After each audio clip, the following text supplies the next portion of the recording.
Three, two, one. Hello, Karolina. Thank you very much for joining me. Hi there. Thank you too for having me. My pleasure. My pleasure. So, to get straight into it, I was hoping we could start with a brief introduction as to maybe what you do, what languages you teach, maybe which ones you know, which ones you've studied. All right.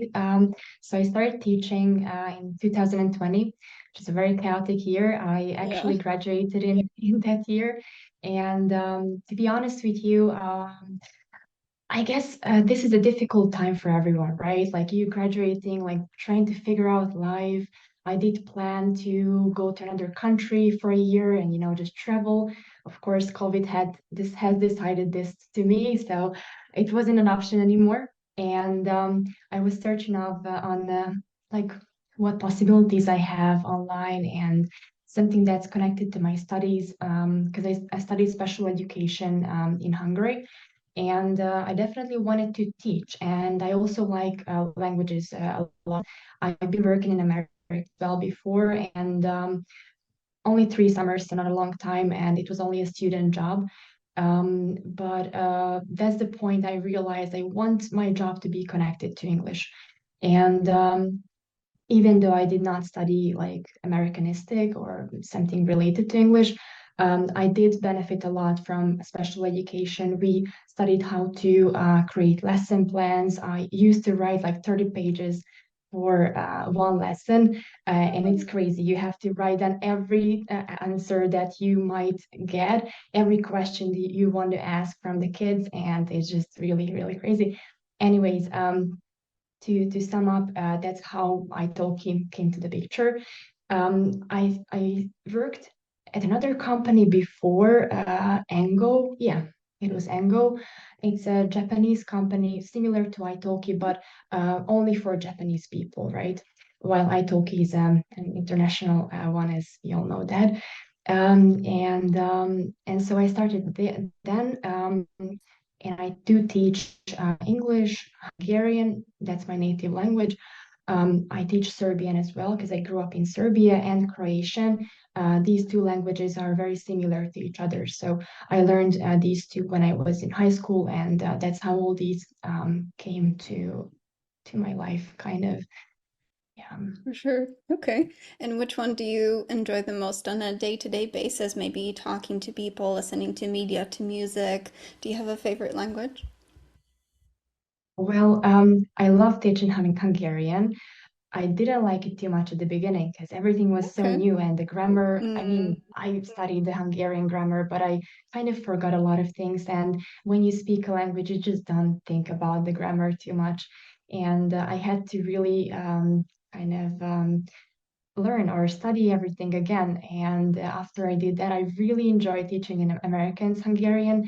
Everyone is so uh, everyone thinks this language is so difficult, but yeah, actually it's just so much different from English, for and sure. it is a very logical one. So that's why I love teaching grammar because it isn't like French, you have different like numbers, like adding and sum up, and like it's just so chaotic. Hungarian is a lot logical language. Okay. But I did apply to italki to teach English at first, so it's a big change, actually. Okay. All right. And what is the thing that you most enjoy about teaching right now?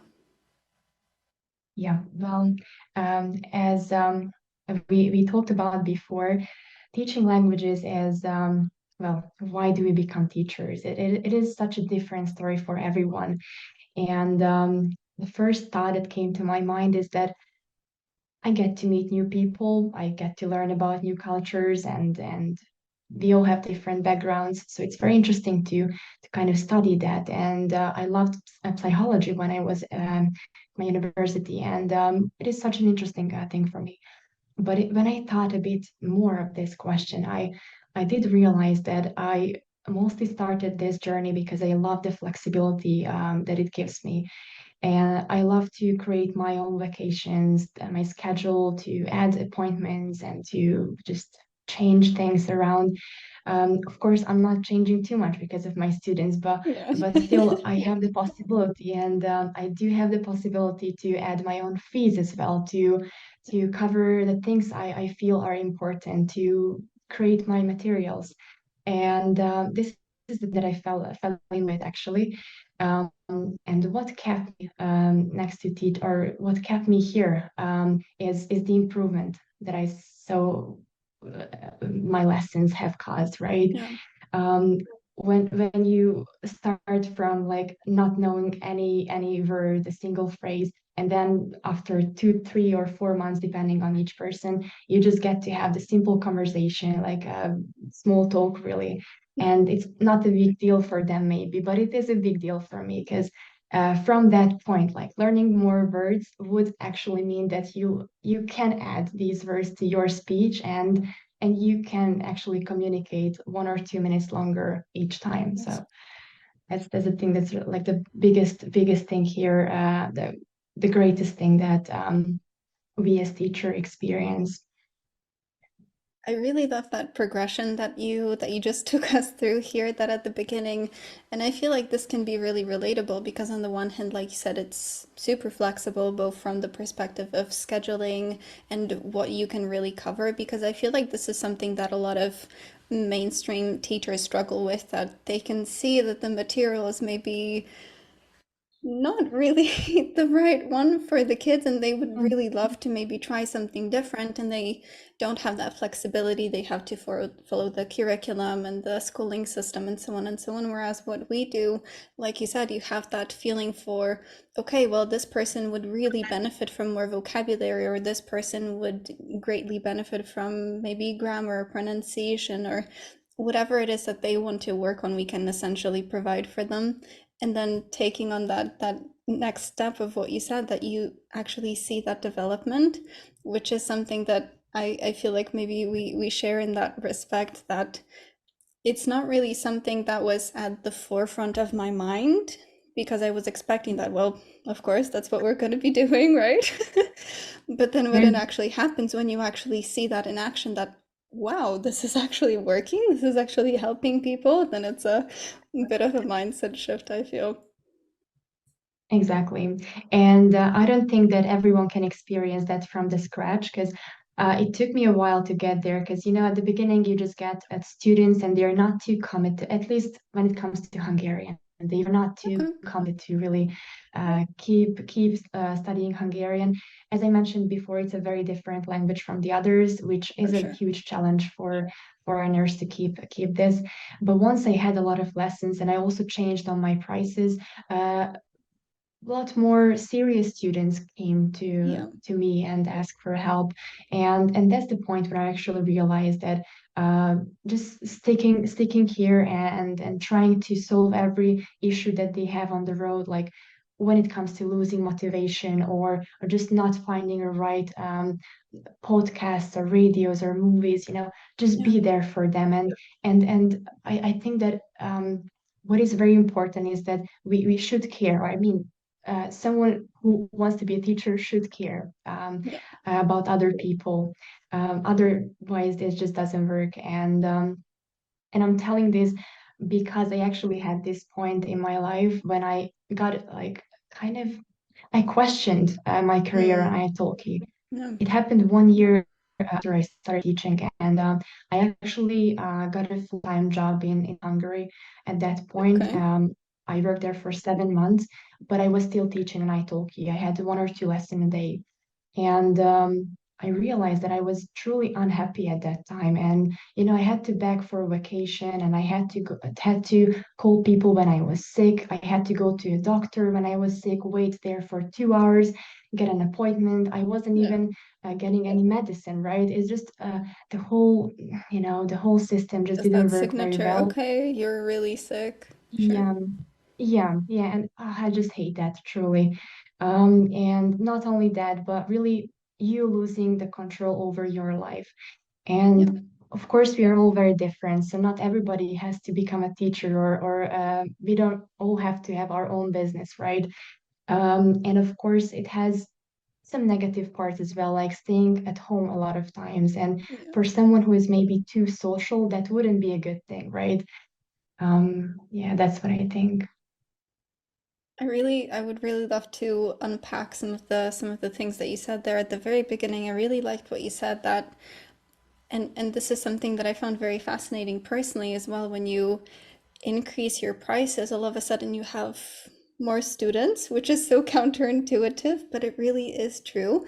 But I really loved what you said that they were more serious. Can you dig into that a little bit? What do you mean that they were more serious? Mhm. I actually read this in our Facebook group, the iTalki teacher group.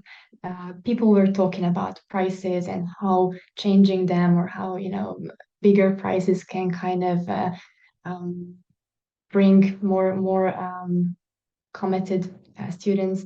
And I was like, what, let's give it a try. And I also had a lot of students at that time. I was struggling with my time management a lot, Yeah, and I wasn't increasing my prices like rapidly or just dollar by dollar, and I felt like it was still reasonable.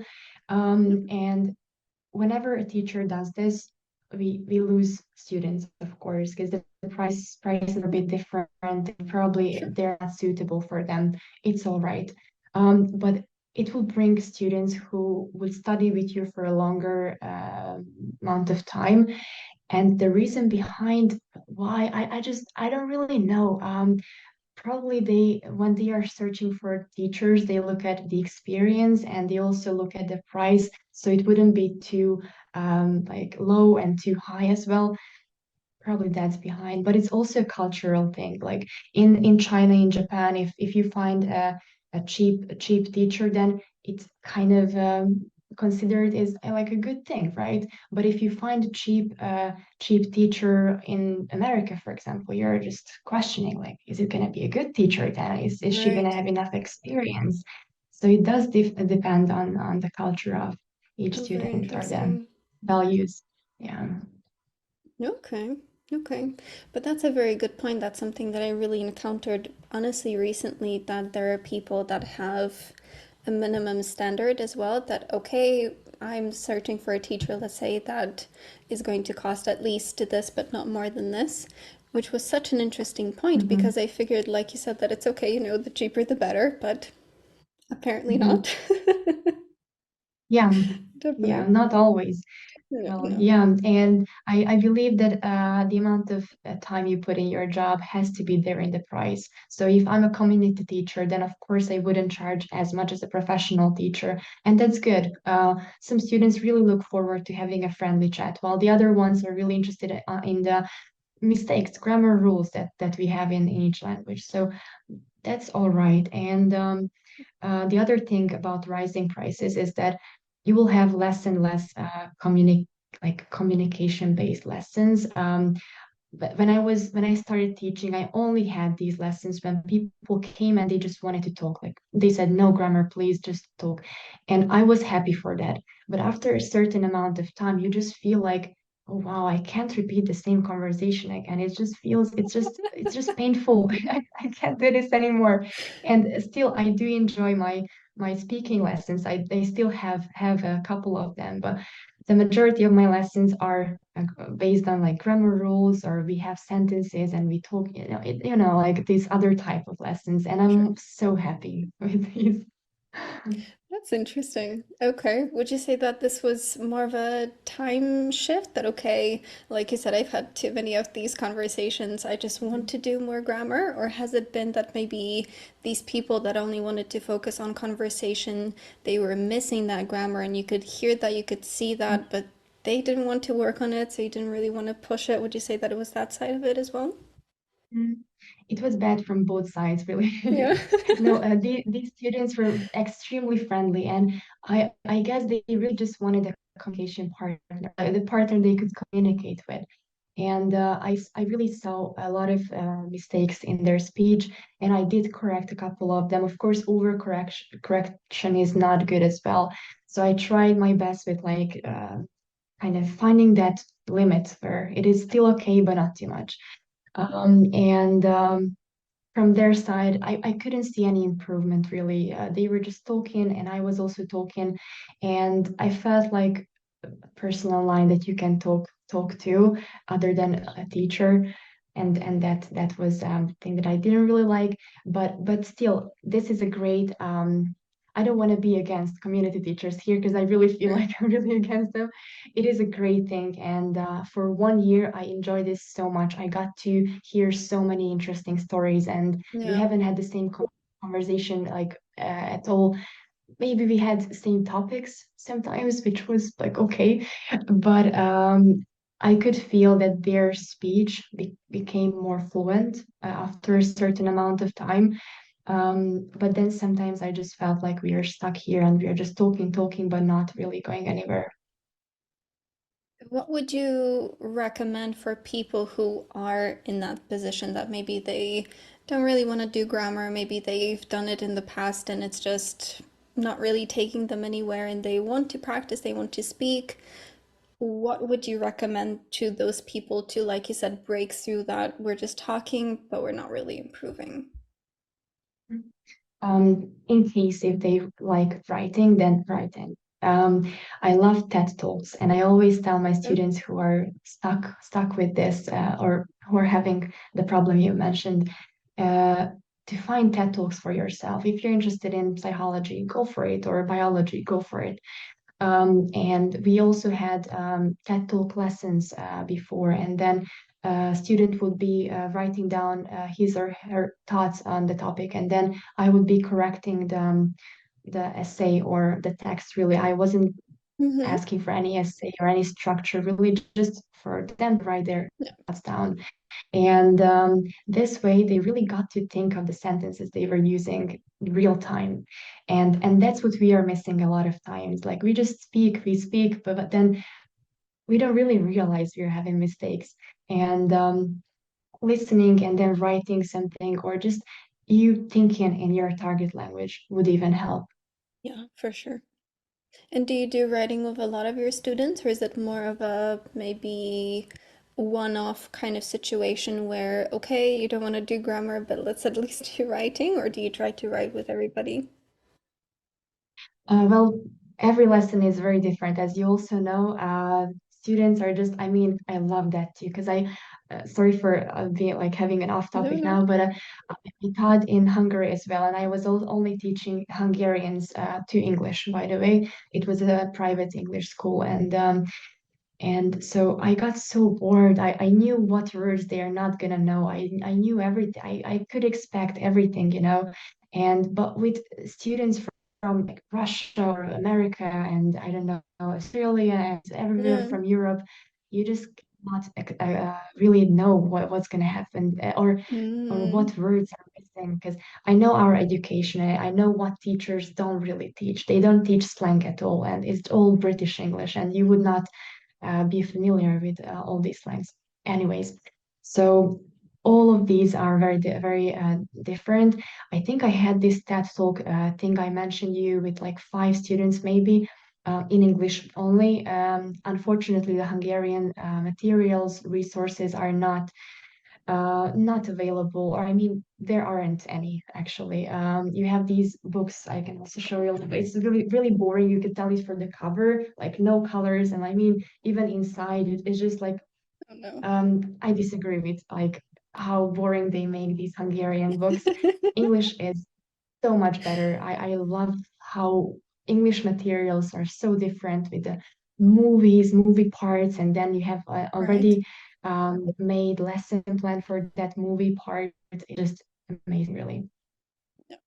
No, that's a huge advantage, I would say, and I do certainly think you're right in that respect. That I mean, there are just so many people that speak English that okay, well, we just have to create all of these materials, right? And then so you can pick and choose, and like you said, on the one hand, there are these courses that we take that oh, your lesson plan should be 30 pages long and all of these things, and on the other hand, you're like, oh, but there are these 5,000 ready plans. That I could use. Right, Hmm. right, yeah. And it's such a pity that we don't learn about these. So I mean, of course, it doesn't take too much time, but still, it would be so much, comfortable if you already had these links. And when it comes to a mentor, just a mentor to be there for you for the beginning. I was missing my mentors so much when I started on iTalki.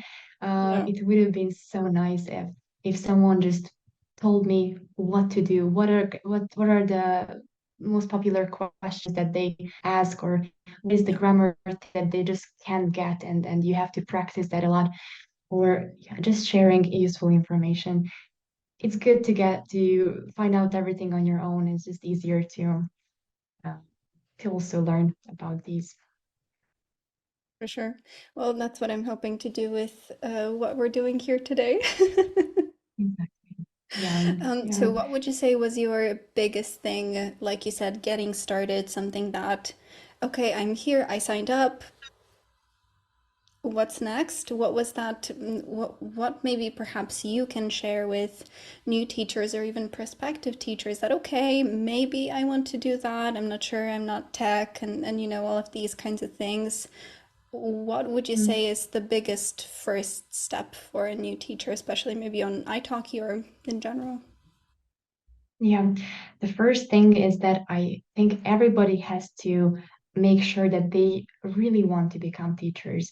Because it's good to say, like, yeah, I'm going to be teaching because it's so good. I can share some values and share my culture, and also it's a fun thing. And I can also do it from my home online. Great, but that's really not what teaching is all about.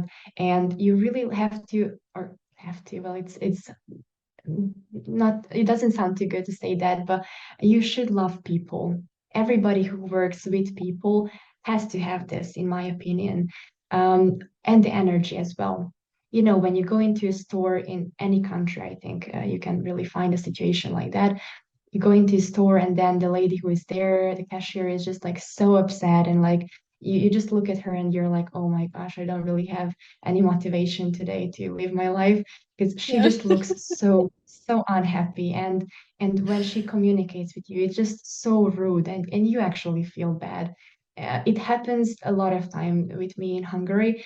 I can really compare these two countries because I'm traveling back and forth. Like the weekends are in Serbia sometimes, and then I spend my week in Hungary, and I can really feel that. Yeah. When you go south, Italy and I don't know, Serbia and Spain, yeah, you just feel like people are so open, so happy. They don't really care too much. And I'm studying that for a long time. I'm like, what is this behind? Like, is Right? it the social interactions, or they're not paid very well? So it's definitely not the money. Yeah. And I don't really know, but it's just the lack of energy and the lack of you really loving what you do. um, so if someone becomes a teacher, then you have to decide, okay, well, or have to check, like, do I like people in general? Yes. Do I know bad people exist? Yes. But do I treat my student the best way I could? Yes, I do. And this is my small strategy as well. Whenever I feel like, oh, another lesson is coming and I really don't have the energy anymore, I just decide not to feel like that. Yeah. I try to take some deep breaths, and also I try to believe that this person is really one of the best people I ever met, and I treat this person that way, so the person will actually become the best of himself or herself. Oh, interesting. And that's, I think, a really good trick that you could do, and if you're a teacher. Okay. That's a good trick. That's a good trick. Something Mhm. that I like to think of, like you said, when you have those days where I'm not really full of energy and how do I deal with that? What do I do? I get the sense and I remind myself that this person cares enough that they've taken 10, 20, 30, 100 lessons or however many, and they care enough to still book these lessons, still show up for these lessons, still do their homework. And then I can't not be there for them, because if they care so much, then I should be caring more, maybe even than they are. So, like you said, imagining that, okay, I'm just not going to be feeling this way very Yeah. consciously. Yeah, yeah, right. A very good way to put it in. And also, I know about your experience, but a lot of people study Hungarian because of their partners is Hungarian or their wife, husband, anyone, um, relatives. And I also know a lot of people who have Hungarian partners, but they don't really care about the language. So it's not something that make everyone study the language. Only a few people are actually interested in the other person's culture and language. And Yes. yeah, you should appreciate that, and everyone should appreciate that, and just try to kind of become our best selves as well. Definitely, I think you're very right in that. And I would say I've had a very similar experience with Polish as well, because it's also, I mean, Mhm, English I can understand, right? For business, for school, for, I mean, literally mhm. everything in life can be related to English, but I mean, Right. Polish, it's like, I mean, you probably won't get a lot Yeah. of chances to speak Polish in your life. Like you said, if it's your ancestry, some people have family, like you said, partners and so on.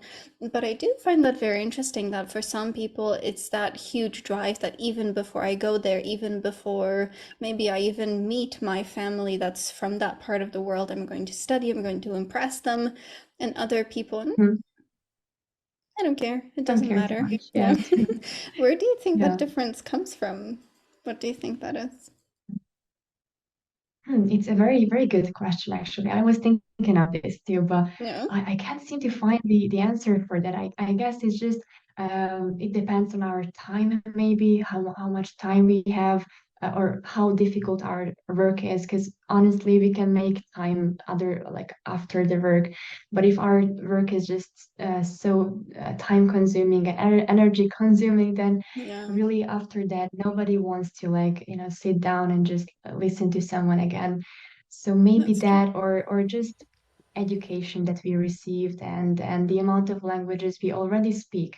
Of course, for a person who already speaks English and another language, the third one comes a bit easier Yeah. this way. But if you only speak one language, then you're kind of yeah, you're kind of closed. You're not open towards like learning a completely new language which has a completely new structure and everything else. Certainly. And would you say that that was Mhm. your stepping stone, perhaps? That, like you said, I mean, Hungarian and English and Serbian and Croatian, right? And all of these that, like you said, perhaps relatively similar, but still different vocabulary. I would assume perhaps different alphabets, of course. So would you say that that was Yeah. a good starting point for you that, okay, I already know all of this, I can go anywhere? Yeah, yeah. Well, definitely living in Serbia as a Hungarian is a huge like boost for learning other languages. I mean, imagine you being in a country and then at home you speak Hungarian and you go outside on the street and then you have to speak Serbian. You also learn English in school and German and Latin as well. So I really had the right environment for becoming a Yes. language teacher, which isn't, I mean, not everyone has this environment, right? Or these um, possibilities. So of course, not everybody has to become a Yeah, language teacher, but these could really help you start your journey. Yeah. definitely. And is there something about teaching, or maybe specifically iTalki, that you don't particularly like? Well, it's hard to tell really the lessons. I was recently thinking of the lessons times. Mm, It's written down there that some teachers can include these 5-minute lessons, all sure. right. But I always feel bad like communicating this, Right. like, oh, you paid a 60-minute lesson and I'm taking 5 minutes out of this. Am I Yeah. like cheating here or what I'm doing here? Yeah. But if I have lessons next to each other, then it is just impossible for me to keep my sanity and to also do all these how I want them to be completed. So I did change on these, and I added this to my profile. I'm communicating this now, but I wish iTalki was doing it this itself. You know, Yeah. if someone books a 60-minute class, then okay, 5 minutes is going to be added to your calendar, so they can book the like next lesson from like 3 p.m. but like 3:05. Yeah. Great, would work so good. That's Definitely. something that I would add. Also, other platforms such as Preply have materials, which I mean, of course, you Okay. don't have to use these, but they're Sure. they're you have the materials. So I guess for new teachers, that would be something that they could benefit from. For me, Mm. it wouldn't be any. I mean, I already know all these links and online pages, so No. I mean, yeah, it wouldn't make a big change in my career, I think. But for beginners, about the cancellation and rescheduling policies, Yeah. it's such a Yeah. huge pain, really. I have had to deal with this before and nowadays as well, and it's just so hard to communicate it correctly. And one thing I would actually advise to you, like every teacher, I mean, I don't really like to be the smart one here, Yeah. but it's something Yeah. I learned on my experience, that it isn't enough if you write down things in your profile. I tried, I wrote it down to the very first page. Good, it's there. They will read that for sure. No, we all have different cultures and different kind of beliefs, and Yes. we think differently of online teaching. It's not something Yes. that's here for decades. Online teaching is, I don't know, a couple of years old, or I Yeah. mean, I don't actually know. Italki is like 11 or years old, or I when did believe they, so. yeah, something like that. Well, after this, we can kind of assume that it's not um, normal for a 50-year-old person to be sure, like, yeah, of course I can't Yeah. reschedule my lesson because it's like 24 hours before the lesson, and so my teacher Yeah. can't get another student, so they're losing money, and oh my gosh, everything like here. Yeah. So my advice is to communicate, clear communication. Tell them, send them the link where you can find the information, or these three or four sentences that are really important, the ground rules. And once the ground rules are set, you have the flow, and you won't have to stop at any point and have this spicy feeling and atmosphere, like, oh gosh, I'm taking his money, and oh gosh, she's taking my money, but oh Yeah. gosh, she was late, or all these Yeah. problems can be avoided with clear communication and with setting the ground rules correctly. And how do you do that? Do you just set that out as, okay, cancellation policy, XYZ, rescheduling, XYZ, 5 minute break, XYZ, and just, like you said, literally 4 or 5 sentences as your first message to somebody? Or is it maybe during the trial or after the trial? Or how do you deal with that more technically? I recently do it during the trial, but it is a new thing I started. I really got fed up with everything that was happening, and I wanted to change on something. And I have it in my profile as well. And when I have the trial lesson Google document, I now have this one included. These like three sentences actually: one about the lesson lengths, the second one about cancellation policies, and the third one about using the communication tools we can use, like Skype or iTalki Classroom, and then they know all these things. And it's not something that we spend a lot of time talking through. I just tell them, like, hey, just please watch out for this and that, and not even at the beginning of the trial lesson, because of course I wouldn't want to scare anyone off, like, hey, you have to keep my rules if you want to study with me. That's just not what I want. But at some point I feel like it's needed to kind of to spend 1 or 2 minutes setting these rules. Yeah. Very good advice. And I also want to circle back to something that you said before about Preply, that they offer these materials which iTalki doesn't really do as much, and like you said, more so for people just starting out. Because, like you said, as you develop further, as you work further, then okay, you either create your own materials, or like you said, you find the resources that work for you. What would you say are some of the best materials for English that you found? Maybe websites or podcasts or some resources that you use all the time or that you send to your students all the time. You already mentioned TED Talks. Is there anything else that you rely on? Mhm. Yep. Well, YouTube has a lot of very interesting videos, of course, but I mean, everyone knows YouTube. And well, as I told you, I don't really teach English anymore. And before I used Engo a lot. Engo has these daily news and all the Mm, articles that one can be interested in. And they also uh, you can also find like different levels, like language level related articles. So it's really good because once you have the level of your student, you just click there on like C1 or B2, and then you have a mm, bunch of articles you can really choose that's very from. helpful. That's what we used before. These are not the best articles I've ever read. So it is good to have a communication or a conversation based on a couple of news that are recently happening around us. Yeah. But it isn't really like yeah, it isn't the best really. But it is a useful thing to kind of cover for the first 20 minutes or 15 or something like that. And how do you then develop that conversation, just based on the topic itself or the vocabulary, or do you focus more on maybe their opinion, their personal experiences? How do you develop that conversation? Mhm. Well, every time before the article is being started, the vocabulary part is very important to just go through. And I'm not talking about like 20 words here, but maybe 5 words from the article that could be useful for the student. Of course, it always depends on their work, their job, and where they live, and really a lot of factors, and why they actually learn English. So of course they wouldn't talk about I don't know, makeup with someone who works in the IT from Russia, for example.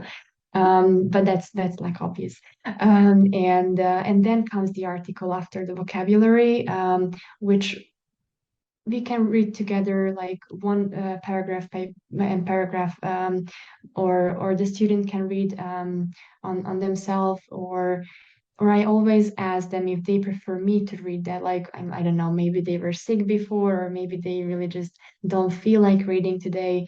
So after we covered the article somehow, and that's the part where we actually discuss some things. First of all, what was in the article, Mm-hmm. if we have a more strict lesson, but if not really, then just their opinion on the article and what they found interesting. And there are different questions already set in the Engo application also, or the Engo website. Um, so that is the part where you can actually speak English the most.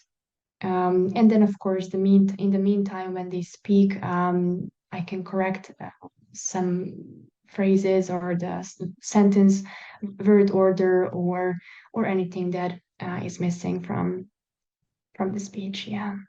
Okay.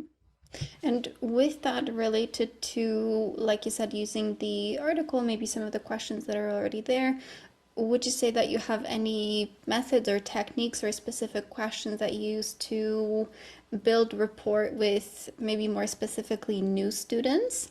That, okay, you're sharing your opinion with me, you're sharing your beliefs, which sometimes might be a bit intimidating or a bit scary if we're talking to somebody new. So, how do you create that feeling of, you're safe, you can be comfortable, you can make mistakes, which is, I think, a big taboo topic for everybody, but you can share your opinion with me, that I'm not going to judge you. How do you build that atmosphere for your students?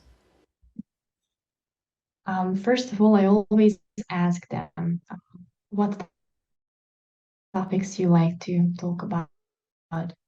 And once they share these topics, like, and I also ask what topics you don't like to talk about. This about I usually get politics or some climate change or Yeah. something related Yeah. to what is that? The one was oh yeah, different beliefs and yeah.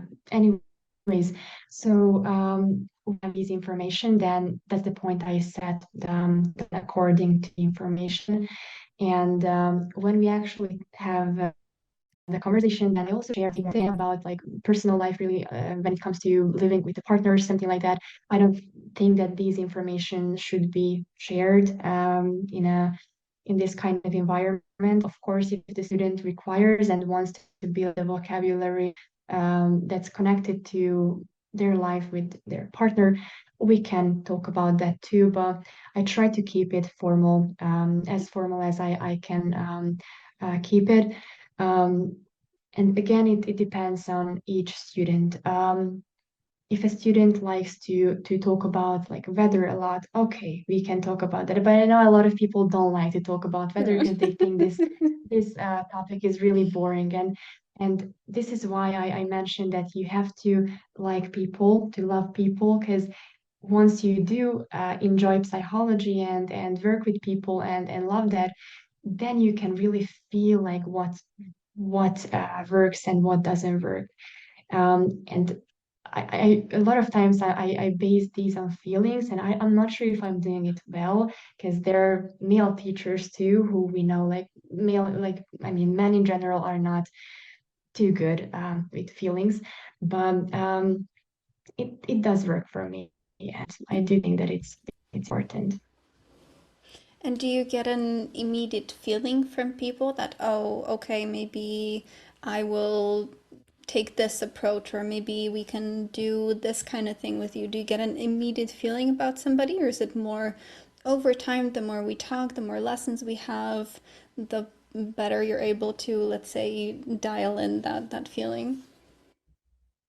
It depends so much. Mm, It is so hard to read some people, and now it sounds a bit bad, but you when people don't have facial expressions too often, or when they don't speak too much, you just can't really guess what works for them and what doesn't. I always ask whether if they are satisfied with the topic we have or with the amount of grammar we have, and just to tell me like what they would change maybe or what would work better for them. And most of the times I get the answer like it's all good, you're amazing, yeah, you're so patient, thank you so yeah. much. And it's great, but I always look forward to grow. And since we have mentioned this already, we don't have mentors, we don't have anyone who is next to us and listens to our conversation, so it's quite hard to grow this way. That is why feedbacks are so important. um, and when talking about feedbacks, iTalki also has this part, the feedback section, of course. And I feel so many students are being so kind with everybody, not only with me. I used to Yeah, read feedbacks of other teachers yeah, as well, and they are just so kind and they're writing such amazing things. right. I honestly have never asked for feedbacks in my life. I never liked asking for that, but I mean, I got such amazing ones, and but the thing is that you can't learn from these feedbacks. You can learn what to keep, but you can't really learn Yes. what to change. Certainly. Which is another, I would say, incredibly important lesson, both for teachers and students alike, of course, that it's always nice to praise somebody that, like you said, is it good? Do you want more? Do you want less? What are we doing? And you're actively seeking that constructive criticism. And yes, it's great. It's fantastic, which is really nice. Like, okay, nice job. But then on the other hand, sometimes it is great to hear maybe that was a little bit too much grammar for me. Maybe I didn't particularly like that topic. Wonderful. We can work on that. I can work on that. I can change. I can find different articles, different materials, and it's a pleasure for me and for us, I suppose, to get that feedback, like you said, to not only what to keep, but what to discard, what not to use anymore, so that you don't get that mm, maybe not necessarily negative experience, but so it's more fun for the student Mm-hmm. also. And I feel like a lot of people struggle with that because they feel like they're criticizing and they're making fun of people and I'm being rude or something like that with feedback. And that's something that I try to, and maybe you can tell me about your experience as well, but this is something that I try to instill in my students as much as I can, that I'm not going to get mad or angry, or I'm not going to cry, and none of that is going to happen if you tell me, what's good and what's not good. Of course, both sides are nice, Mm-hmm. but Yeah. sometimes that side of it, that, hey, maybe we can try this, or maybe we can not really use that anymore. That's also very welcome. How do you deal with that? Yeah.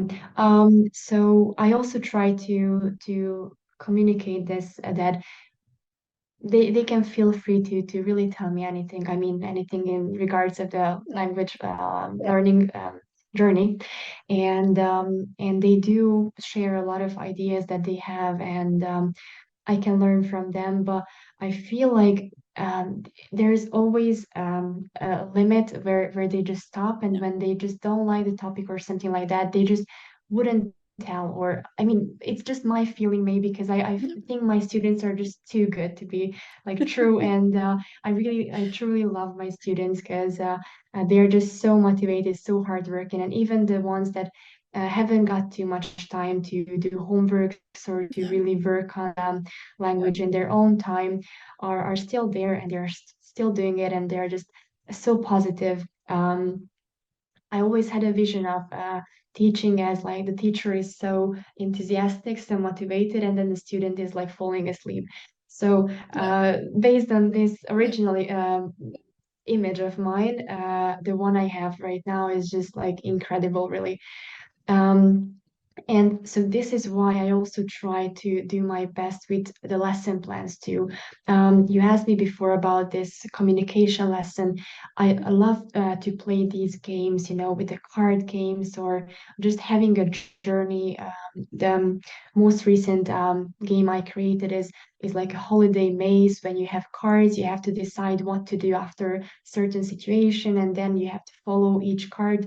And at the end, after like 25 cards, you have either a happy ending or a sad tragedy of your holiday, which is good because we can talk about that later Yeah. about their experience, and they also get to read something in English, which is definitely correct. And it's not only that they are speaking during the lesson.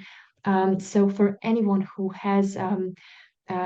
feels like the communication lesson is getting a bit boring after like Mm. 30 minutes, 40 minutes, you just have no more topics to talk about.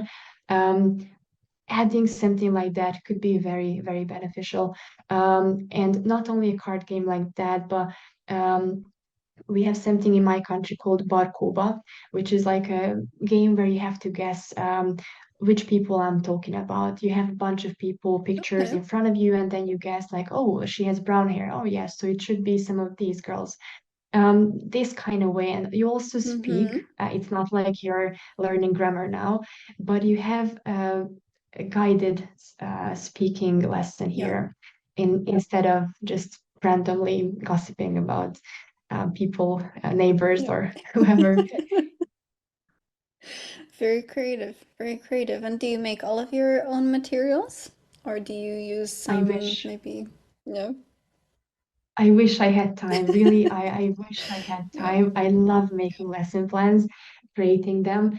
And I do feel like once I create a new lesson plan, I'm just so excited because I know the lesson is going to be a right. bit different. And I'm curious, like, what problems will pop up here? Like, what words are going to be a bit problematic to use later? Yeah. Or whether if it is too much vocabulary for one task, or just to guess kind of how this lesson plan will go. It is truly very interesting, and I do believe I spend too much time on lesson plans, more than I should, but I just don't feel like working when I'm creating lesson Yeah. plans. And do you think that this gamifying the lessons, perhaps, do you think that's one of the techniques that you use to keep students motivated? And are there any other things that you very consciously do that, like you said, if you get some people that maybe there's this period where you're super motivated and then others you're maybe not really feeling it as a student. Do you have any ways or any specific strategies or methods that you use to, okay, I see that you're maybe not on your, let's say, best game today, and then, okay, this is what I can do to motivate you? I always have a B option. That's one thing I learned in my university, to always Mm, have something B option. And I do have these lessons when I prepare the game, and I'm ready to play it, but then the student comes and has so many things he or she wants to share, and of course, let's go for it.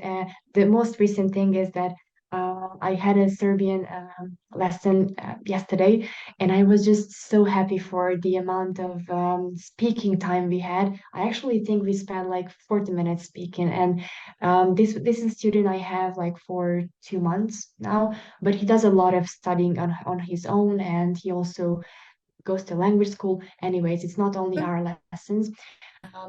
And because he spends so much time to learn these things, and also lives in Serbia, which is a huge thing. I always recommend this, like for anyone, like you want to learn the language, come to Hungary or go to Serbia or yeah. just be there and surround yourself properly. And so it really depends on each person. Most people, most students of mine love these games. They just love having something, interesting, and maybe they remember on their childhood, self, or Mm, I don't really know what goes in their mind, yeah. but they are so excited about these, and especially the younger ones. I have a like 18-year-old boy from America. And when I showed him the first game of this Barco, but with the pre-people, he was just so happy with that. And we used that for the next two classes. Wonderful. And I am also very happy because I love making lesson plans, making lessons, and then also they love the outcome most of the times. Of course, there are times when they don't really feel motivated, but yeah. Perfect. Perfect. Okay. Sounds like you've got quite a good grasp on what you're doing. Well, it's been 3 years, so I would call it experience. Definitely. Yeah. Definitely. And I do want to make a very, very big circle to something that you said at the beginning, and again dig a little bit deeper into that. You mentioned that when you were having these lessons at the beginning, you struggled more with time management. Can you walk me through that a little bit? Maybe how you've changed, how you've, let's say, developed beyond that, that okay, maybe I spend X amount of time on lesson preparation, but now I spend this amount of time, or how do you deal with time management with, I mean, like you said, you're studying in the past and working and your normal life. Um, yeah, well, time management was never really my like positive like skill, or I was never good at time management. And I'm still trying my best. But I feel like I'm chasing time like a lot of times, and not only me but my students as well. So it's hard to really guess which student will have the amount of time to work in between our lessons, and what type of lesson plan should I prepare for the Mm, next lesson. If he or she's gonna really grow, or learn the vocabulary we studied before, or if that's not gonna happen, there's a lot of thinking in the meantime. And what I do recently is I try to close my days once I have like 6 lessons, or 7, depending on the length of the lessons, and depending on the amount of work I have to do next to. Because I teach and I talk, but I also deal with like I did some renovation with on an apartment which is on my name now. So it's my apartment. I also have to do a lot of things on booking as well, and I'm also creating a language learning app. So I also have to spend time on that too. So I kind of like surround myself with a lot of work, and this is how, or this is why time management is just impossible in this case, because you cannot be there as much as you want to for all these things. Yeah, it's a bit difficult, but I'm happy for that. And I think we need to deal with these things once we are still young, and then later we can rest. So I don't feel like that's a bad thing. The bad thing was when we couldn't do anything during the COVID. So it taught me well for like on not feeling upset about having too much things on our plates. Because if we have no things on our plates, that's the worst thing. So yeah, For sure. that's what I think. So do you compartmentalize your tasks that, okay, today I'm working, I don't know, 5 hours on this, 3 hours on this, or at three I'm doing this, or is it not as rigid in your case? Yeah, I actually write things down and I leave afternoons or before noons, depending what day it is, empty. So for this amount of time, I can deal with other things than teaching and or writing lesson plans, and just setting the amount of time I want to spend on each thing is something that works for me sometimes. But then again, sometimes I just don't feel like doing that, and I change some things, and then the whole system falls apart sometimes, and then I have to reset the schedule. So I'm still learning that, and this is what I think is important, that you are learning. You learn how to change on something that you know is not working well. If you work from home, then you have to be the one who decides how much time we spend on this and on the other thing. Um, the same way, like you have to go outside sometimes to be active sometimes or be social. You need to think of all these things, because when you work from home, it's nobody's gonna come to you just like that, you know. No friend is gonna come over because they know you're working. So you have to kind of create the opportunities and create your schedule when to do which thing. Okay. And do you have any specific maybe lessons that you've learned that, like you said, you have to really develop what works for you? And I find that this is something that's, like you said, the difficult part, that you're the one that has to decide everything, which on the one hand is wonderful, but then on the other hand, it's okay, well, I have to be the boss and the manager and the CEO and the worker and the secretary and the everybody. Yeah, So, would you say that you well, have learned any specific things, any maybe tips or tricks or any of these types of things that, okay, just start here, or maybe certain questions that you maybe ask yourself that, okay, is this working? Is this not working? What have you learned so far? yeah, it's a very overwhelming thing, first of all, and very scary. Now that you have mentioned all the positions, I am kind of fulfilling. It is certainly an overwhelming thing, but whenever I feel overwhelmed about that, I just think that how my time was when I worked in Budapest, the full-time job I have mentioned. When I was a manager there, and when I was only the manager, uh, what sort of things were limited, Mm, and how does that change to my actual lessons, or to my actual career here. And yeah, after comparing these two positions, I feel that I would rather be all of these people in one person than to be so limited and have one position in the other company and work for somebody. mm, Um, and that's the key also, to work for somebody. Um, we have this bad feeling once we say this sentence out loud, to not work for yourself, but for somebody else, to make money yeah, for that other person, yeah. is something that feels so wrong. But again, I'm not saying that everybody should really just, I don't know, leave the work and just start online teaching online. But um, really just time management and setting your goals, writing them down.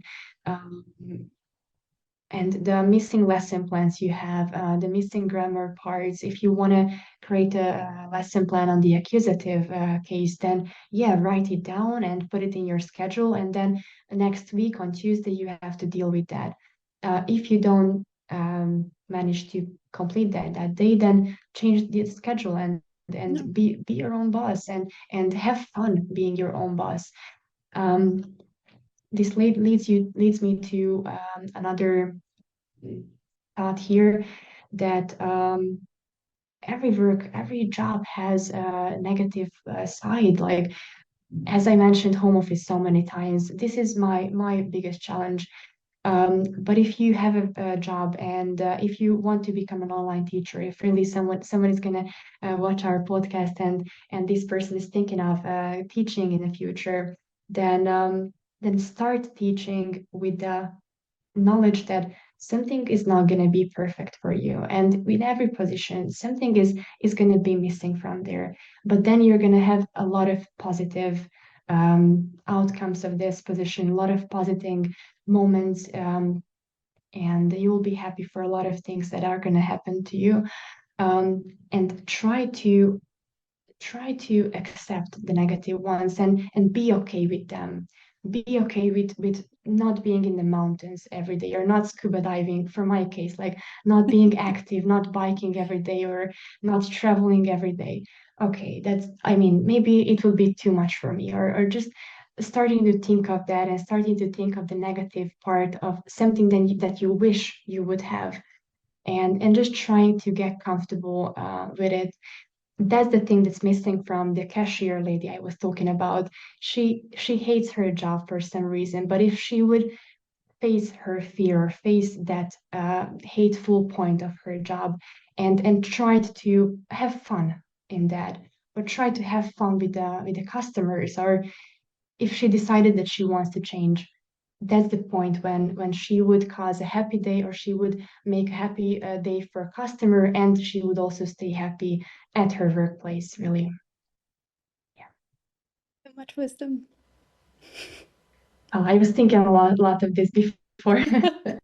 I have so much time at home and I try to, read a lot about that and to just make my life easier with with these. Well, I suppose that's a good point for time management. Yeah, yeah. Well, I'm still working on that, as I said, but Yes. I have the right knowledge for that. So at least Yes. one step further. Yes. Yes. I feel like you do. I really feel like you do. So tell us a little bit more about your app. That's very exciting. All right. Well, it's still under like the building process. Two of my friends are working in this IT sphere and they know what they're doing. So Ah, I wonderful. work with them together. I'm the boss lady here. I said everything that I imagined and they agreed with that. There is no such similar application app anywhere that I could find. Um, the first thought when I decided that I want to create this app was that I want something that a person who comes to Budapest can download, open, and have a lot of useful sentences inside. Let's imagine a normal situation. You go to the store, or I don't know, you want to buy flowers. You're really into the flowers, and you really just want to have some how to start, like what to say at first. Like you Yeah. enter the store and you just block, like, oh my gosh, I studied Hungarian online and I don't know where to begin. Yeah. And that's the thing I want people to not feel anymore. You have this app, and also I try to build my lessons in this regards, kind of like just to have useful everyday life sentences, but the app is going to be really truly only about this conversation that you will have, like, hey, what can I give you? Oh, I would like this kind of flower, and then all right, the price would be this and that, and just to have this conversation in different ways. Of course, in Hmm. English we would usually use the same structure, right? But I guess in Polish too and in Hungarian you can really just use a lot of different sentences and the words instead of the one that a student can learn. So that's one thing I'm trying to kind of be better at, to find those native like sentences that Mm. everybody is telling me, and how I live my life here. And this way, once you cover something like that, you feel the power and you feel motivated to learn a bit more. Um, one thing came to my mind when I was mentioning the flower shop part. um, the context when we speak, how the context is important. Um, we might won't understand every word, but I encourage my students to keep up the conversation. You have three or four words that you just have no idea what they are, or what they mean. All right, let's not care about that. You understand flower. Okay, let's answer something. Maybe you will give the wrong answer. You will laugh a bit. Okay, well, no one is gonna get hurt. Right. And that's what I'm trying to actively bring into our lessons as well, to maybe read the task in Hungarian, or to just have as many Hungarian words, sentences as we can, depending on the level of the student. Of course, I wouldn't like attack anyone with Hungarian at the first lesson, but of course, if you feel like they are ready to take the next step, then just go for it and try to use as many as from the target language as you can. And that's a really wonderful lesson. I feel like that's something that a lot of people get stuck with, whether this is Hungarian or whether this is English or Polish or I suppose any other Mhm. language that I missed one word. This is the end. Mhm. I The cannot end of the continue the world. conversation. But I Yeah. mean, like you said, really considering what's the worst thing that could possibly happen. I could make a little fool of myself. Okay. Yeah. And you know Hmm. what That's it. what's No one next? got I hurt. mean, the Mhm. chances of you seeing that person in the flower store again are probably zero. So I mean, you leave the store and then you go on and live your life. So, Yeah, you're never gonna meet again, ideally. yeah. Yeah. Oh no, it's her. And yeah, yeah, like I mean, there are chances, but probably it wouldn't happen really. No. Yeah, so you really just have to be confident. And Yes. I don't know if you experience this as well, but a lot of my students say sorry when it takes more time for them to create the sentence. And I mean, maybe if I would be the student, I would also say sorry because, I'm taking your time and you're just so patient, and oh my gosh, I'm just so bad. But I don't think I don't think that's good. And I always encourage my students to really like feel safe here. I'm like an extremely patient person, and I don't care that it takes a while. I know how my English was like 5 years ago or maybe 10 years ago. I wasn't even able to speak English. So I know that it's difficult, and I think that they should know and they should feel that as well. And even after they know and feel that, maybe even after they will feel bad for the amount of time that it takes for them. And so how did you develop your English? Because I mean, everything that you're saying is so beautiful and wonderful. So how did you get here? Thank you. Well, I worked in America before, and it only took, yeah, it only lasted for one summer.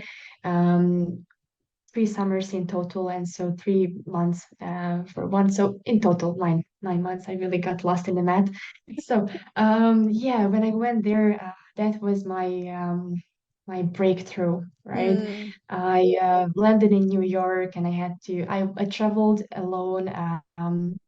It was actually a student exchange student program, but I did have to travel alone until I found my people. And that wasn't easy. Of course, truly, going to another continent on your own when you're Yeah. 19 years old is just the nightmare of every parent. My parents were also really scared.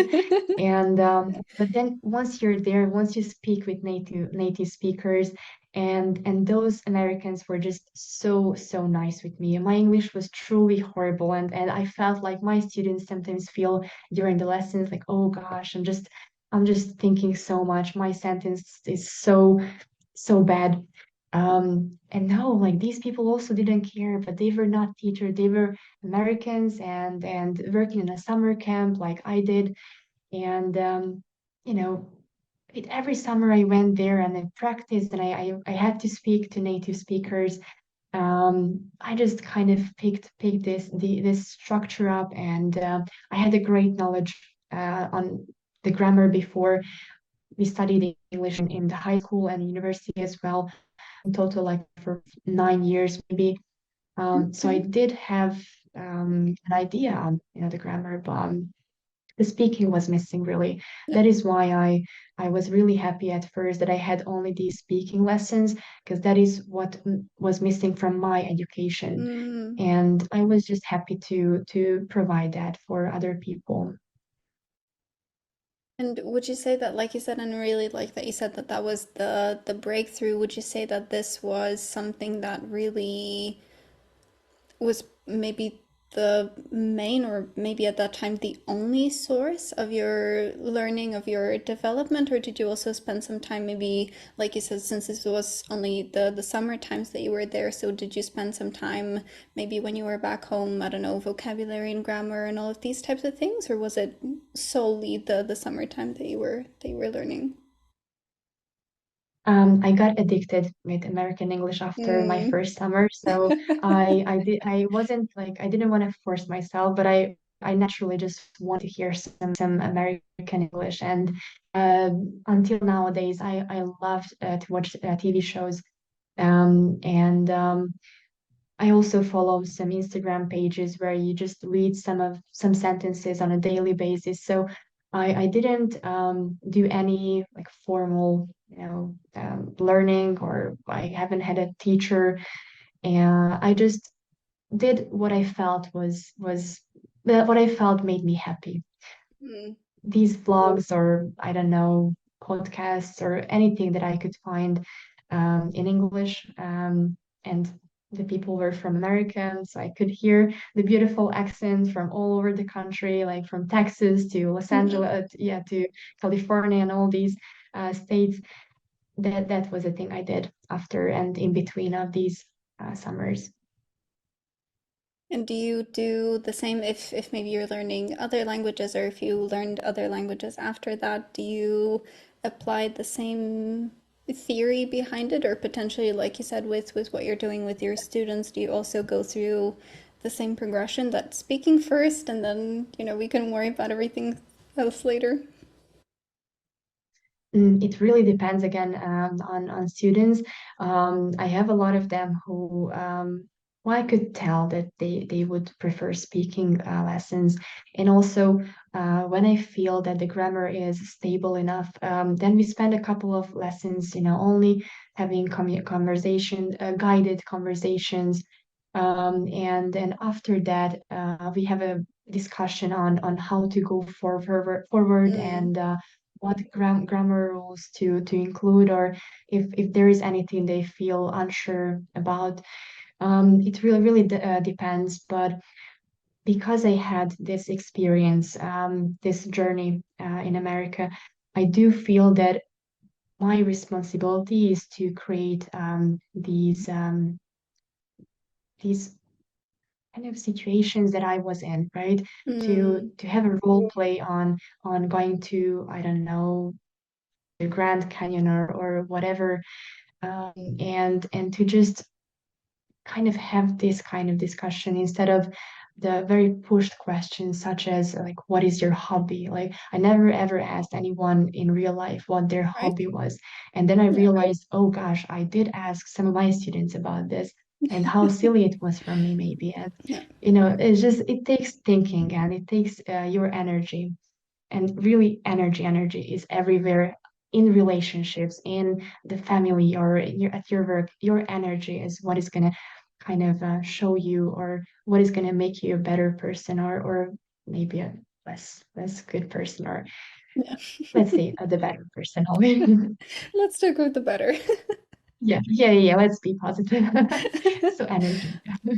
But that's a really wonderful lesson again for somebody that's just starting because I feel like we have certain expectations about teaching and learning and about the teacher and student relationship like you said at the very beginning that okay the teacher's super excited and the student is falling asleep which is so far from what really happens and this is one of those other things I find and I noticed the same thing like what you said. I find that very fascinating that oh, what's your hobby? And, what do you like to do? And this and that. But I mean, when was the last time you actually asked that to somebody? So then, okay, all right, maybe we can try some more real conversation, something that's more genuine. Maybe, okay, what did you do on the weekend? Okay, wonderful. But how can we ask that? How can we respond to that? Oh, not much, the typical, but how can we really make it genuine? Very Yeah, good point. yeah. It is a challenge. Again, feelings, I guess. I don't really know what else. If someone had no feeling, like, or I wouldn't say if someone had no feeling, but if someone was confused on like what to do, then Yeah, how to really advise someone what to do next, a teacher. Oh, it is such an interesting thing to study, like teaching and also it learning. is. Learning is an interesting thing to study as well. Right? Um, yeah. It really is. It really is. Mm. Wonderful. Okay. And what would you say were the the biggest obstacles that you faced in your teaching? Would you say that it was that what we were talking about before, the lack of materials for these languages, or was it more so maybe like you said, that shift from conversation to okay, maybe something a little bit more quote unquote professional, or were there other really big obstacles that you were not at all expecting in that language teaching journey? And how did you get through that? How did you okay, this is what's happening. This is how I'm going to deal with it. Mhm. Well, first of all, chasing my time, as we mentioned, was and still is an obstacle for me. But other than that, just guessing what students want to learn. Hmm. And it is just so different. And I try my best to provide them what they want to learn about. Um, I also feel that what I'm teaching them can be found online. So I always uh, I always try to have a lesson that I would be satisfied with as well. If I had a Hmm. Spanish lesson, what would I like to hear? And that's the point that I don't really understand how native speakers who only uh, teach their language can really guess. You never learned another language, and so how can you guess what a language learner finds useful and not less useful? Um, yeah, but again, maybe a community teacher could be a better conversation partner than a professional teacher. So Right. I'm not saying that it can happen. Of course, it can. So these kind of thoughts here are obstacles for me too, because I'm trying to figure it out. And even though I have 3 years of experience, well, it's not quite enough still, but I do feel already a bit more comfortable in my teaching career than I did feel before. But there are a lot of things to learn still. And well, we as teachers have to learn. Like, I mean, there's no way that you stop learning at one Yeah. point and then you just feel like, okay, like my life is gonna be Yeah. happy after this. That's done. Yeah, Yeah. I no, that's not gonna happen. And what is your favorite part of yourself when it comes to whether this is as a teacher or as a student or as a person in general? What's your favorite part of yourself, of your personality? Patience. And I know it Hmm. sounds strange, but for a teacher, it is just so important. And patience in real life with my family, with my partner, with my relationship, and patience during the lessons. I get this a lot after or towards the end of the lesson, like, oh gosh, you were just so patient with me. And that's the point. I feel like, wow, it's I'm even happier than a patient, because you Right. sometimes forget, like, oh, it's just me. Yeah. Then you just really realize, oh gosh, it's so important. That's the first thing. And the emotional IQ, the EQ, is something that, again, we discussed that earlier. That is just so important for teaching. Do you actively think about that? That, okay, I'm going to be patient, I'm going to be this person, or is it just, like you said, naturally who you are?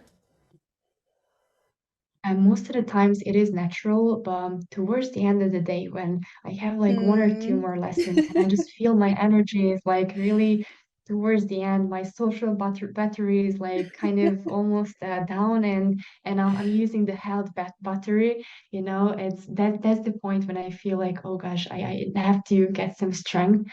And but most of the times it does feel natural, yeah, luckily. And I do feel that when I don't feel it is natural, then students can also feel it. And do you see that in them? Do you see that on their faces that, oh, they can tell? Or is it more of a subconscious feeling that, I think they can tell? Yeah, it's more of a subconscious feeling. Yeah, luckily. I mean, I try Yeah. to really look at their facial expression, but I don't really feel like, yeah, hopefully not. Definitely, definitely.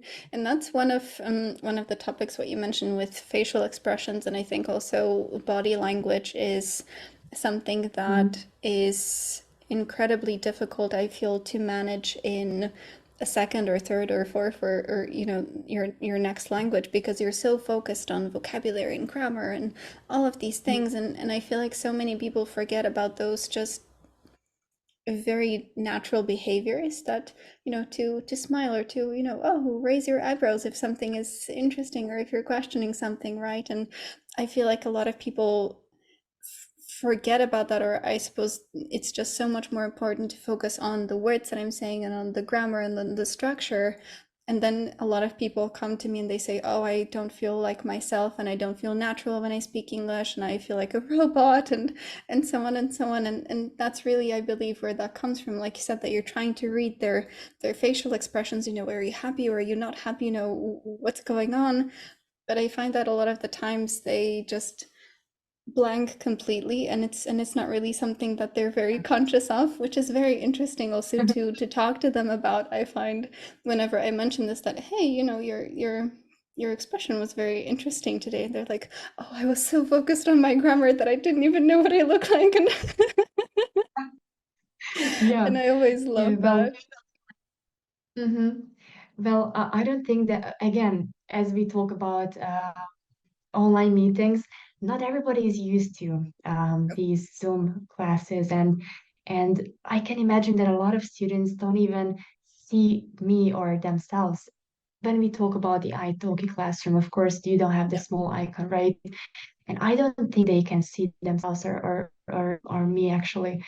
And this is the part which kind of annoys me because I would you know I would like to communicate to them, and when I see their faces, they're just so focused, and even their face is here sometimes, so I see their forehead only, and at that point I really know that they just No, they don't care no, about the no, other parts. I mean, it's not mandatory, of course. Why would they no, care? They care, about the learning. So I'm not complaining here. It's just funny for me that I'm it just is. so used to everything, and Yeah, I know how to manage my no, screen, but it is not normal to everyone. no.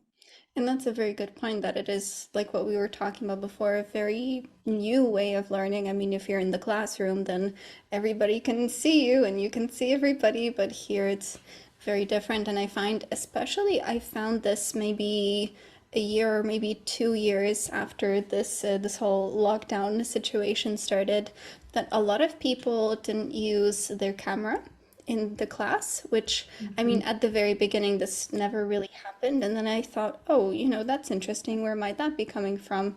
And then I figured, okay, well, I guess work meetings, you don't really need your camera. And so the expectation is this is also a meeting, so I don't need it, which on the one hand, of course, like you said, you don't. But it's nice to Hmm. see somebody and to see that they're smiling and so on. So very different Yeah, experience if you can yeah, actually see somebody. right. It makes it much more personal. And I do have one student who doesn't use his camera, and then I'm actually fine with that because this person is really kind, really nice, and when we speak, like I can hear that he's paying attention. So there is no issue with that. So I know that he's not using the lessons to, I don't know, clean or I don't know, to do whatever. And I'm fine with it. But still, if you have an online lesson, then just be there, not from your bed or not in your pajamas, but to, just give that give that, I don't know, just mm, to be there for the other person, respect the other person with your presence, right? Certainly. And I have Mhm. two more questions for you. I'm wondering with everything that we've been talking about with your lessons, with your work, with your app, of course, I'm wondering, you thinking about yourself, what's something that you're most proud of yourself for? What would you say is when you think about yourself, your life, whether this is again teaching or non-teaching, maybe learning related, what's something that when you think about that, okay, this is the greatest achievement of my life? Mhm. Um, well, when we speak about the biggest accomplishment that one can achieve, I don't think anybody thinks of teachers.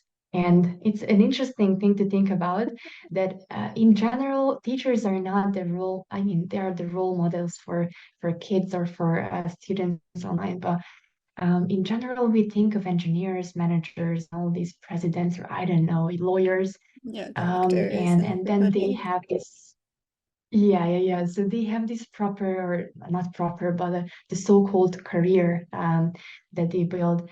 A teacher cannot really change, the position's name. Like if I have, I don't know, 50 students or 20, I'm still gonna be a teacher, right? I'm not gonna change my position's name, or I'm not gonna put DR before my name. So Senior that's the management, yeah. Yeah. Yeah, so I can talk about small wins, let's call them like that. So each time when I receive a feedback, or each time when we reach to the point when we can have a simple small talk conversation, or when I feel like my work had a benefit, when we could improve on what the student wanted to improve, that's the point I feel very proud of. And about the application, the I have mentioned before, it is still not ready, so I couldn't talk about this as a big improvement. I am really happy that I'm at this position in my life where I can think of these, and whenever I can start these projects, because it's a completely different thing to just have something in your mind and to give it a push and to start it. And we'll see when will it get ready. Honestly, I feel like I would have to put much more time into the process, which I will work on this year for sure. But other than this, just having better and better students and enjoying what I do is what I feel very proud of. Um, Also, I did interpreting before through some of my students. I met some of my students in real in person as well, Mm-hmm. and so I can talk about these smaller things, or creating my second video on iTalki, or dealing with all these last minute questions in the lessons, like when it comes to, all right, Lina, let's talk about the possessive today, and I'm able to provide that now because I do have this ready, and I haven't had it before. So these small like wins, these small moments are the ones that really make create the whole picture of me being happy at doing what I do. Which is at the end probably the most important thing, right? That you're not only content, but you're also actively learning, you're also actively bettering yourself and you're happy for it. So You've won. Right. Yeah, yeah. And that you don't have to think of the time you have left from your work shift. That is something I really look forward to after university. I That was my one of my top priorities, to not count down the time I have left. Yeah. And what's something, whether a piece of wisdom or some tip, or what's something that maybe we haven't yet touched on, we haven't maybe yet discussed today, but something that you would really want to pass on to either a beginner teacher, a seasoned teacher that's been teaching for, I don't know, 5 or 10 years? There's always something that we can learn. Or for the language student, is there anything else that you would like to add to what we've already been talking about? I would like to emphasize clear communication. It's just I can't really mention it enough times, and you can you can put any thought into this clear communication phrase. Um, if you're a beginner, if you just got accepted by iTalki and you're ready to start teaching, then think of this, that if you start this, then you have to do it with your full energy. And I personally never like to do something with like a half energy, or just, partially doing that. Or it's the same like when you're just like touching your phone and like having a conversation in public. Yeah, it doesn't really make any sense. And so if you're doing that, really be committed. Check some pages online. Google is your friend. Write down your questions there. You're gonna find a lot of things, a lot of useful things there.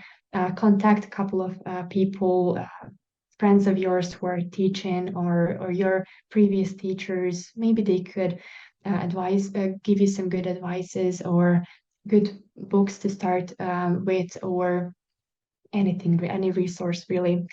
So that's first. And when we talk about this, I also have to mention that you have to be available a lot of times, because Mm, at first you just don't really have, people can see that you how many students you had or how many lessons you had before. And then, so if you're not available as much as other teachers, then you're gonna miss out on a lot of students. I remember that for the first year, I was always available, like every day, even for the weekends. I just I just try to kind of find my group of students, like which times work better for them, the afternoons, right. the forenoons, weekends, and how that changed into nowadays.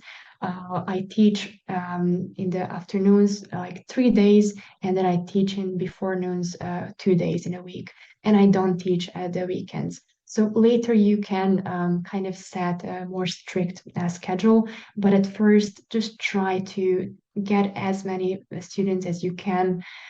Try to start with like some lower prices, not too low, of course, because like let's respect our time. And once you have enough amount of students and experience, then make these changes, and then the end is like the stars are the end. Like you can just really work on yourself further and further, and really never stop on that. Yeah. Worth its weight in gold, honestly, everything that you just said. Yeah.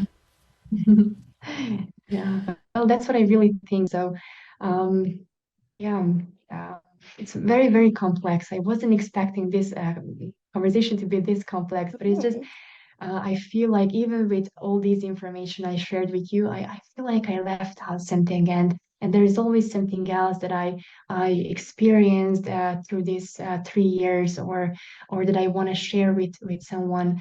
But it really is that when it comes to your video, just be yourself. That's what I feel with many teachers. They're being another person. They are acting there, but you shouldn't be mm. acting. You should really give a brief like vision on what you who you are actually. So just be yourself, and be committed to what you do. Well, perhaps if there is a lot more that you have to say, maybe we can make a part two sometime in the future. Yeah, a follow-up podcast or something completely in. Wonderful, perfect. So tell us before we finish up here, where can people find you? So in iTalki, but anywhere else that you live?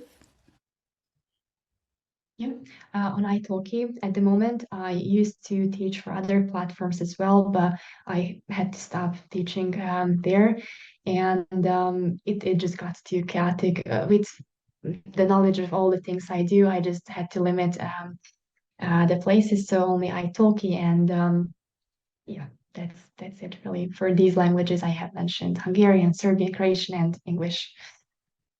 Wonderful, perfect. Okay, well, it was an absolute pleasure talking to you today, Lena. I very, very much appreciate it, and I'm looking forward to talking to you again for part two. Thank you so much for having me. I really enjoyed the conversation too. My pleasure. Thank you. Bye bye. Thank you. Hey, I'm glad to see you here. Let me know what you most enjoyed about this conversation, and if you have any questions, leave them in the comments below. I'll see you in the next one. Do zobaczenia.